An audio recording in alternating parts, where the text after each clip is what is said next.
سید جزائری اپنی کتاب انوار نعمانیہ میں لکھتے ہیں، ایک بادشاہ اپنے خدمت گاروں اور سپاہیوں کے ساتھ سامان سفر تیار کر کے ایک روز شکار پر گیا۔ جب وہ پہاڑ کے دامن میں دوپہر کا کھانا کھانے دسترخوان پر بیٹھا تو ایک شاہین نے اچانک آ کر اس کے سامنے سے بھنے ہوئے مرغ کو پلک جھپکتے ہی اٹھا لیا اور تیزی سے اڑتا ہوا چلا گیا۔ بادشاہ یہ بھنا ہوا مرغ کھانا چاہتا تھا، لیکن وہ دیکھتا کا دیکھتا ہی رہ گیا۔ اس نے فوراً ہی اپنے سپاہیوں کو حکم دیا کہ گھوڑوں پر سوار ہو کر شاہین کا پیچھا کریں اور مرغ واپس لے کر آئیں۔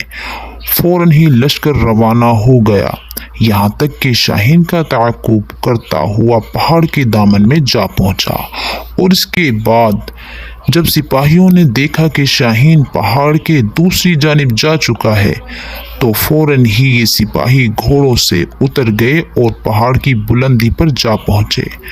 پہاڑ کی دوسری جانب پہنچنے کے بعد انہوں نے بڑا عجیب و غریب منظر دیکھا۔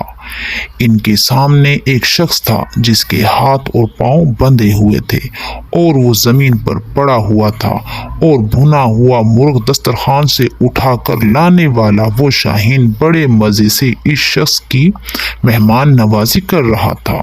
وہ پرندہ اپنی چونچ سے گوشت نوچ نوچ کر اس شخص کے منہ میں ڈال رہا تھا، اور اس کے بعد وہ اڑا اور کسی جگہ سے اپنی چونچ میں پانی بھر لایا۔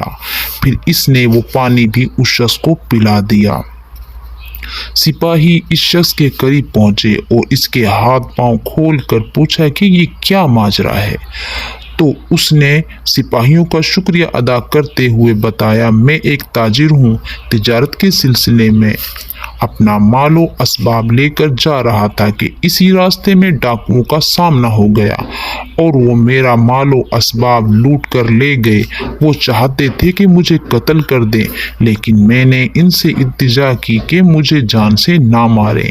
وہ کہنے لگے، ہمیں ڈر ہے کہ کہیں تم کسی طرح آبادی تک پہنچ جاؤ گے، اور اس کے بعد ان لوگوں نے مجھے اور میرے گھوڑے کو باندھ دیا اور چلے گئے۔ پھر دوسرے دن یہ پرندہ میرے لیے کہیں سے روٹی لے کر آیا، اور آج یہ بھنا ہوا مرغ لے کر آیا ہے۔ روزانہ 2 مرتبہ یہ مجھے کھانا کھلاتا ہے، میری مہمان نوازی کرتا ہے۔ کتاب میں لکھا ہے کہ بادشاہ کو جب اس بات کا علم ہوا تو اس کی زندگی میں انقلاب آ گیا۔ وہ کہنے لگا، افسوس ہے ہم پر کہ ہم ایسے خدا کی خدائی سے غافل ہیں جو اس انداز سے اپنے بندوں کو رزق فراہم کرتا ہے اور اپنا نظام چلا رہا ہے۔ یہ کہہ کر بادشاہ نے اپنی حکومت سے کنارہ کشی اختیار کر لی اور اپنے زمانے کا عابد و زاہد شخص بن